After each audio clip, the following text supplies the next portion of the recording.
Hey everyone, welcome to study with Nidhi. तो कैसे हैं आप सब? आई होप आप सब ठीक होंगे। तो आज हम इस वीडियो में पढ़ेंगे cell the unit of life chapter के बारे में। हमने यहाँ तक कवर कर लिया है प्रोकैरियोटिक सेल्स तक। आज हम पढ़ेंगे यूकैरियोटिक सेल्स के बारे में। तो अगर आपने ये अभी तक नहीं देखा है तो पिछली वीडियो में जाकर देख लीजिए, आपको उसका लिंक डिस्क्रिप्शन में मिल जाएगा। तो पिछली वीडियो हमने राइबोसोम्स एंड इंक्लूजन बॉडीज़ तक पढ़ लिया था। आज हम पढ़ेंगे यूकैरियोटिक सेल्स के बारे में। तो देखिए, यूकैरियोटिक सेल्स के बारे में पढ़ना शुरू करते हैं। The eukaryotes include all the protist plants, animals and fungi. अब प्रोकैरियोट के कौन से थे? प्रोकैरियोट थे बैक्टीरिया, माइकोप्लाज्मा, पीपीएलओ, ये सब ब्लू ग्रीन एल्गी, वो और छोटे थे। लेकिन जो यूकैरियोटिक सेल्स होते हैं वो कौन है? प्रोटिस्ट हो गया, प्लांट्स, एनिमल्स, फंजाई, ये सारे कैसे हैं? यूकैरियोटिक सेल्स हैं। इनके पास क्या होता है? मतलब ऑर्गेनेलिज होती हैं और इनके पास एक वेल डिफाइंड न्यूक्लियस होता है। In eukaryotic cells, there is an extensive compartmentalization of cytoplasm through the presence of membrane-bound organelles। ये जो यूकैरियोटिक सेल्स हैं, इनके पास क्या होता है? एक एक्सटेंसिव कंपार्टमेंटलाइजेशन होता है थ्रू द प्रेजेंस ऑफ, मतलब इनके पास क्या है? मेम्ब्रेन बाउंड ऑर्गेनेलीज होती हैं। याद रखेंगे, यूकैरियोटिक सेल्स के पास क्या है? मेम्ब्रेन बाउंड ऑर्गेनेलीज होती हैं। क्लियर? यूकैरियोटिक सेल्स पोजेस करते हैं an organised nucleus with a nuclear envelope. ये जो यूकैरियोटिक सेल्स होते हैं इनके पास एक वेल डिफाइंड ऑर्गेनाइज्ड न्यूक्लियस होता है और न्यूक्लियर एनवेलप भी। हमने पहले पढ़ा था कि जो प्रोकैरियोट्स हैं उनके पास न्यूक्लियर एनवेलप नहीं था, लेकिन जो यूकैरियोटिक सेल्स हैं इनके पास न्यूक्लियर एनवेलप है। याद रखेंगे जो चीज़ आपको बता रही हूँ प्रोकैरियोट से कंपेयर करके।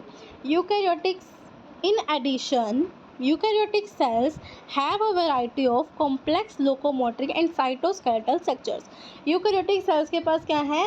Complex locomotory and cytoskeletal structure भी है और इनका जेनेटिक मटेरियल जो है वो किस में ऑर्गेनाइज्ड है? क्रोमोसोम में। हमने पढ़ा था प्रोकैरियोट का जेनेटिक मटेरियल कैसे था? नेक्ड था, उनके पास प्लाज्मिड डीएनए था। लेकिन जो यूकैरियोट्स हैं इनके पास एक पूरा ऑर्गेनाइज्ड जेनेटिक मटेरियल है जो किस में ऑर्गेनाइज्ड है? क्रोमोसोम में। हमने पढ़ा था कि सेल होता है, सेल में न्यूक्लियस होता है, न्यूक्लियस में क्रोमोसोम और क्रोमोसोम के अंदर क्या होता है? जेनेटिक मटेरियल डीएनए होता है। ठीक है।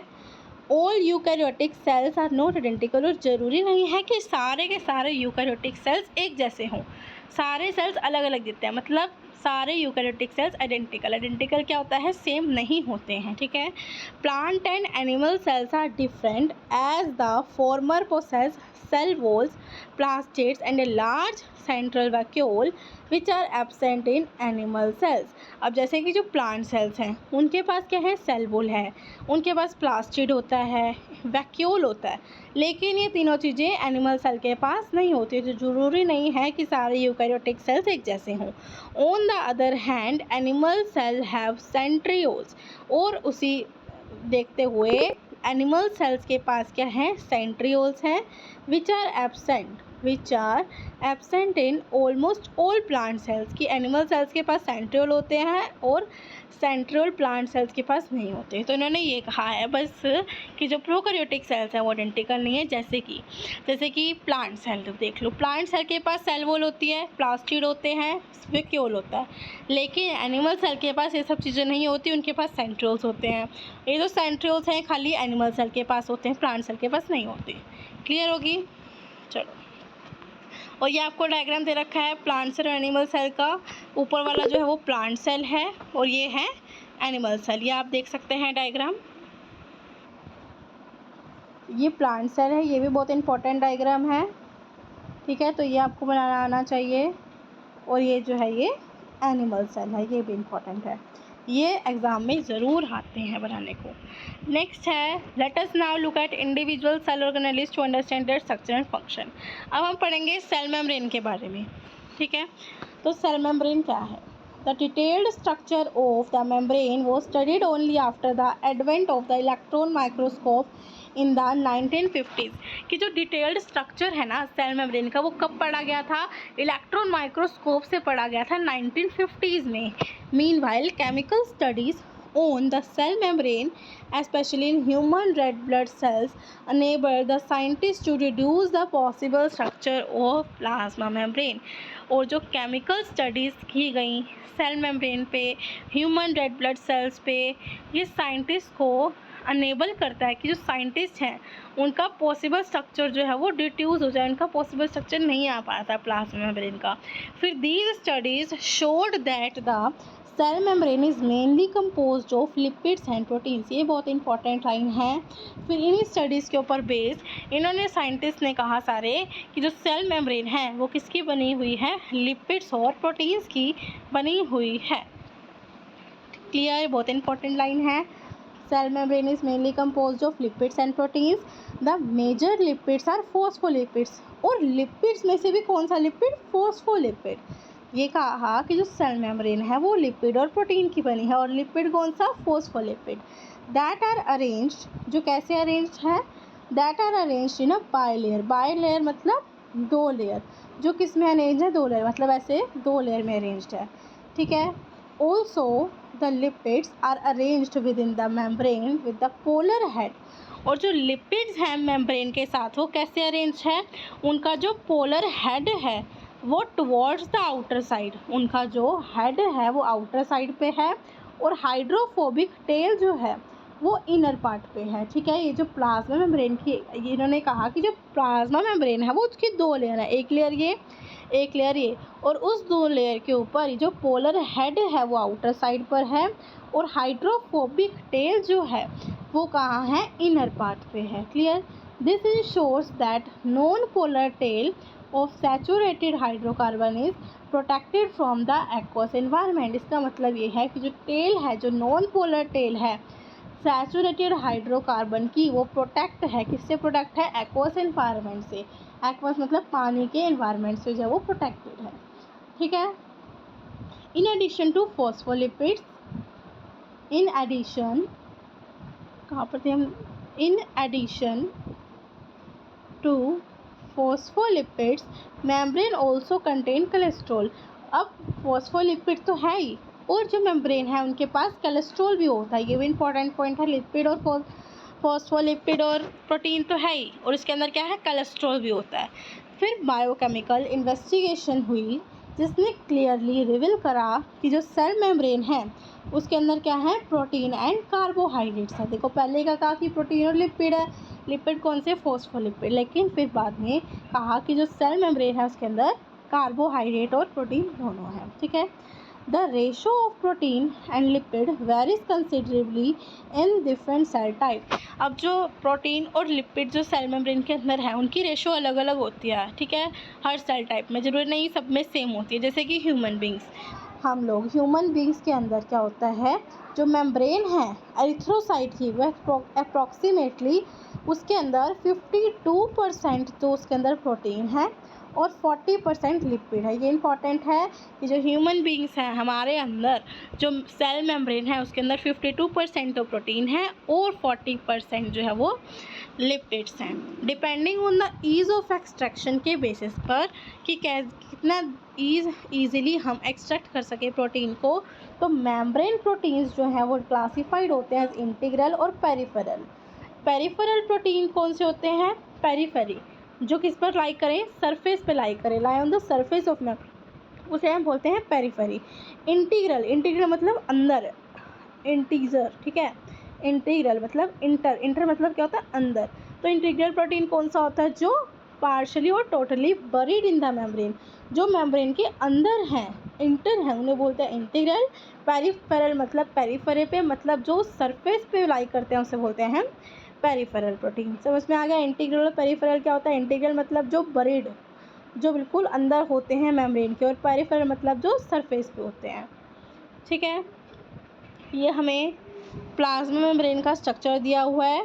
ये देखो, ये लिपिड है, इनका हेड और इनकी टेल अंदर की तरफ है, और ये सारे क्या हैं, ये देखो ये सारे क्या हैं, प्रोटीन है। ये हमारा इंटीग्रल प्रोटीन है। इंटीग्रल प्रोटीन कौन सा होता है, जो अंदर होता है, तो ये इंटीग्रल प्रोटीन है। और ये पेरिफेरल प्रोटीन है, इसके ऊपर जो लगा हुआ है, मतलब सरफेस पे, लाई ऑन द सरफेस, ठीक है। और प्रोटीन के ऊपर क्या लगा हुआ है, देखो ये जो है ये शुगर है। क्लियर हो गया। और ये जो लेयर है ये फॉस्फोलिपिड है, देखो लिखा हुआ है फॉस्फोलिपिड बाइलेयर। ये जो एक लेयर दूसरी लेयर, ये कौन सी लेयर है? Phospholipid bilayer. क्लियर हो गया डायग्राम। और यहाँ पर कोलेस्ट्रॉल भी हमने पढ़ा ना कि जो मेम्ब्रेन है उसके अंदर प्रोटीन होता है, एक प्रोटीन होता है, ठीक है, और शुगर होती है, ठीक है, 2 लेयर होती हैं इसके और इसमें कोलेस्ट्रॉल होता है। क्लियर हो गया मेम्ब्रेन का स्ट्रक्चर। नेक्स्ट है an improved model of the structure of cell membrane was proposed by Singer and Nicolson. अब आया एक फ्लूइड मोज़ेक मॉडल जो कि बहुत इंपॉर्टेंट है। किसने ये फ्लूइड मोज़ेक मॉडल किसने दिया था? सिंगर एंड निकोलसन ने दिया था 1972 में। बहुत इंपॉर्टेंट मॉडल है। ये मॉडल क्या कहता है? According to this the quasi fluid nature of lipid enable lateral movement of protein within the overall bilayer. ये जो लिपिड का क्वासी फ्लूइड मतलब जो बहता है, ठीक है, ये जो लिपिड का जो क्वासी फ्लूइड नेचर है, मतलब ये जो लिपिड बहता है, ये क्या करता है? इसकी वजह से क्या होती है? मूवमेंट ऑफ प्रोटीन्स होती है ओवरऑल बाइलेयर, मतलब ये जो 2 लेयर हैं इनके अंदर मूवमेंट होती है प्रोटीन्स की। किसकी वजह से? लिपिड के क्वासी फ्लूइड नेचर की वजह से। ये कौन सा मॉडल है? फ्लूइड मोज़ेक मॉडल में ये कहा गया, ठीक है। This ability to move within the membrane is measured at its fluidity. इसी एबिलिटी को कि जो मेम्ब्रेन के अंदर मूव कर सके उसे हम कह देते हैं फ्लूइडिटी। द फ्लूइड नेचर जो है मेम्ब्रेन का वो इम्पॉर्टेंट है from the point of view of functions. ये सेल ग्रोथ कर सकते हैं, इंटरसेलुलर जंक्शन में बनाने में हेल्प करते हैं, सिक्रीशन में, एंडोसाइटोसिस और सेल डिवीजन। तो ये पूरा का पूरा जो मॉडल है ये मोस्ट इम्पॉर्टेंट है, ठीक है। फ्लूइड मोज़ेक मॉडल किसने दिया था? सिंगर एंड निकोलसन ने 1972 में। क्वासी फ्लूइड नेचर होता है लिपिड का, उन्होंने ये कहा था, जिससे कि मूवमेंट होती है प्रोटीन की। ये जो मूवमेंट है ये किसमें? सेल ग्रोथ में, ये सब चीज़ों में हेल्प करता है, सिक्रीशन में, एंडोसाइटोसिस, सेल डिवीजन में। Clear. One of the most important function क्या है सेल मेम्ब्रेन का या फिर प्लाज्मा मेम्ब्रेन का? Is the transport of the molecules across it. ठीक है, क्या करते हैं ये? ट्रांसपोर्टेशन। ये भी बहुत इंपॉर्टेंट है कि जो प्लाज्मा मेम्ब्रेन है ये क्या करता है? ट्रांसपोर्ट करता है मॉलिक्यूल्स का। द मेम्ब्रेन जो है, ये जो मेम्ब्रेन है ये सेलेक्टिवली परमेबल होती है to some molecules present on either side of it. ये सेलेक्टिवली परमेबल होती हैं कुछ मॉलिक्यूल्स के लिए, सारे मॉलिक्यूल्स के लिए नहीं। Many molecule can move briefly across the membrane without any requirement of energy and this is called passive transport. Passive transport क्या है? ज़्यादातर जो मॉलिक्यूल्स होते हैं, प्लाज्मा मेम्ब्रेन क्या करता है? मॉलिक्यूल्स का ट्रांसपोर्टेशन। तो जब मॉलिक्यूल ट्रांसपोर्ट कर जाते हैं बिना एनर्जी के रिक्वायरमेंट के, उसे हम बोलते हैं पैसिव ट्रांसपोर्ट। पैसिव ट्रांसपोर्ट क्या होता है? जब मॉलिक्यूल्स जो है वो ट्रांसपोर्ट करें, कैसे? बिना किसी एनर्जी की रिक्वायरमेंट से, उसे हम बोलते हैं passive transport. Neutral solutes may move across the membrane by the process of simple diffusion along the concentration gradient। तो ये किसका एग्जांपल है? Passive transport. क्योंकि जो न्यूट्रल सोल्यूट्स होते हैं वो क्रॉस कर जाते हैं मेम्ब्रेन को, किस प्रोसेस से? डिफ्यूज़न प्रोसेस से। डिफ्यूज़न का मतलब क्या होता है? जब वो मूव करते हैं from higher concentration to lower concentration. Clear. Water में also move across this membrane from higher to lower concentration. और वाटर क्या करता है? वाटर भी डिफ्यूज़न करता है कि वाटर भी कहाँ जाता है मेम्ब्रेन के अंदर? हायर कंसनट्रेशन से लोअर कंसनट्रेशन में। ठीक है। Movement of water bye diffusion. जब मूवमेंट होती है वाटर की डिफ्यूज़न के थ्रू से बोलते हैं ऑस्मोसिस। क्लियर हो गया। डिफ्यूज़न और ऑस्मोसिस होती है एज द पोलर मॉलिक्यूल। जब पोलर मॉलिक्यूल जो है वो पास नहीं करता नॉन पोलर लिपिड बाइलेयर से, तो उन्हें रिक्वायर होता है एक carrier protein of the membrane, ताकि वो क्या करा सके? ट्रांसपोर्ट करा सके अक्रॉस द मेम्ब्रेन। और फ्यू आयंस और मॉलिक्यूल्स जो है वो ट्रांसपोर्टेड होते हैं across the membrane against their concentration gradient के अगेंस्ट। कंसनट्रेशन ग्रेडियंट क्या कहता है? Higher concentration to lower. लेकिन इसमें अगेंस्ट हो जाता है कंसनट्रेशन ग्रेडियंट के, कि लोअर कंसनट्रेशन से हायर कंसनट्रेशन की तरफ जाते हैं मॉलिक्यूल्स। सच ट्रांसपोर्ट को क्या कहते हैं हम? जिसमें एनर्जी डिपेंडेंट, इसके अंदर क्या होता है? एनर्जी डिपेंडेंट प्रोसेस है ये, जिसमें एटीपी यूटिलाइज होता है, इसे बोलते हैं एक्टिव ट्रांसपोर्ट, जैसे कि सोडियम पोटेशियम पंप। देखो क्लियर हुआ। पैसिव ट्रांसपोर्ट क्या है? पैसिव ट्रांसपोर्ट का मतलब है कि बिना किसी एनर्जी के रिक्वायरमेंट के मॉलिक्यूल्स पास कर जाएं। ठीक है, जैसे कि ऑस्मोसिस और डिफ्यूज़न हो गया। ऑस्मोसिस और डिफ्यूज़न में हायर कंसनट्रेशन से लोअर में जाते हैं, लेकिन लेकिन कुछ मॉलिक्यूल्स क्या करते हैं, अपोजिट जाते हैं कंसंट्रेशन ग्रेडियंट के, जैसे कि वो लोअर कंसंट्रेशन से हायर कंसंट्रेशन की तरफ जाते हैं। और इसके ये पूरा जो प्रोसेस है ये एनर्जी पे डिपेंड होता है, और जिसमें कि एटीपी यूटिलाइज होता है, और इसे बोलते हैं हम एक्टिव ट्रांसपोर्ट, जैसे कि सोडियम पोटेशियम पंप जो इम्पोर्टेंट है। ठीक है, एक्टिव ट्रांसपोर्ट के अंदर क्या होता है, एटीपी यूज़ होता है। ठीक है, आई होप आप सबको समझ आ गया होगा। सेल वॉल हम नेक्स्ट वीडियो में पढ़ेंगे, तब तक के लिए बाय बाय। अगर आपको कोई भी क्वेरी हो तो आप कमेंट बॉक्स में कमेंट कर सकते हैं। चैनल को सब्सक्राइब करें, वीडियो को लाइक करें और अपने फ्रेंड्स के साथ शेयर कीजिए। Thank you.